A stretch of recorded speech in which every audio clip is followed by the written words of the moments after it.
What's up, everyone? Welcome to today's video. Welcome to the Gamer Dad channel. Thank you very much for tuning in. It's 3 years now, probably going on 4, since I've actually been using this particular build. Why? Well, it's very simple. The build works. The build does everything that I want it to do, and the build suits my playstyle. This is my chem launcher build. This is a build that, to be very honest, a lot of people would run it differently, maybe even better. However, I'm not so concerned about the components of this build. What I'm more concerned about, in a sense, is actually the idea behind building as a division agent and ensuring that at the center of your build is your preferred playstyle every single day. Now think about it, right? Ladies and gentlemen, if you actually consider the biggest thing about builds in the entire game, it always will boil down to what you, the player, actually likes. Like, at the end of the day, a build can be more powerful than your preferred build. But if you do not like the build, or if that's not your play style, you're more than likely not going to enjoy that build. A lot of people do not like my builds simply because it doesn't really give them or afford them powerful gunplay. And that's basically it. Because powerful gunplay is at the core of a lot of players who play the Division game. However, there are some of us who our gameplay is kind of weird. Like, I'll be running around with like random things like, say, the Pestilence, a chem launcher, fire starter, and all of that stuff.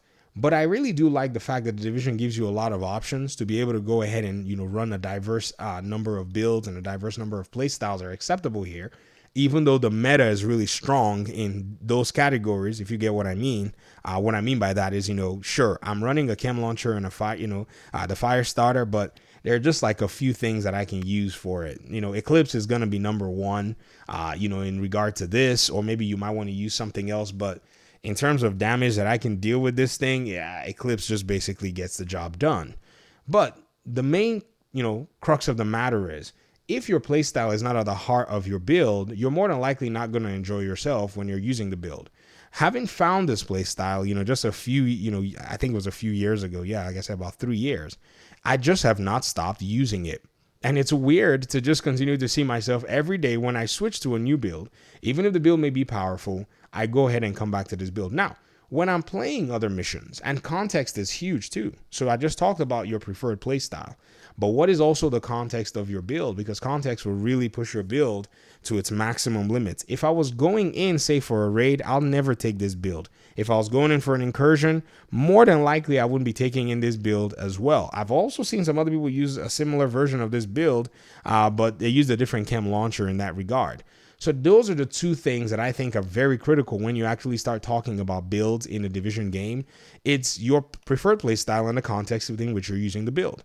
So the main thing here now is, because you probably already know what kind of player you probably are in a position where, you think a playstyle suits you more, you'll find yourself continuing to build in that region. Even though you may build with different gear sets and you may build with different brand sets and all that stuff, ladies and gentlemen, you'll still build similar builds to, exactly what it is that you already liked in the first place. If you like SMGs, even if you build a different kind of SMG build or whatnot, you're going to find yourself in a position where you're going to build another version of the SMG build that you like. If you like assault rifles, you'll be building around assault rifles because it's your preferred playstyle at the end of the day. And even when you decide that you're going to step out of your, the build paradigm that you like, what you find out as well too is you still build along the lines of things that you find yourself preferring. So for example, if you like the turret and you favor the turret and the drone, you build a turret and a drone. If you favor, say, another skill, type like Seeker Mines, you find yourself building builds that favor that particular skill. I never build Seeker Mine builds. I don't know why. I don't like Seeker Mines in skill builds, and they are powerful. However, as somebody who will claim that I build skill builds, I do not like them. I don't know why I don't like the Division 2 Seeker Mines, but they never have resonated with me overall. So this is just something that I wanted to go ahead and point out in this video as I played, because I was just, I just logged in this evening and I was laughing because I'm like, man, here we go again with this my toxicity build that I keep doing. And it hasn't necessarily changed in like how many years. And I just continue to talk about it, make videos about it as if it's like, the newest thing on the block, when in reality, it's as old as dirt when it comes to the Division overall. But I think this particular concept applies to every Division player. And I would love to hear your thoughts in the comment section. How far How far has your build strategy or your preferred play style evolved from where it started to where it is right now in the division? Has it moved really far? I'm guessing it hasn't, but if it has, well, I guess that's going to be interesting to find out. Let me know in the comment section. Thanks so much for watching the video. Appreciate you guys' time and audience, and hopefully we'll talk pretty soon in another one. Peace out.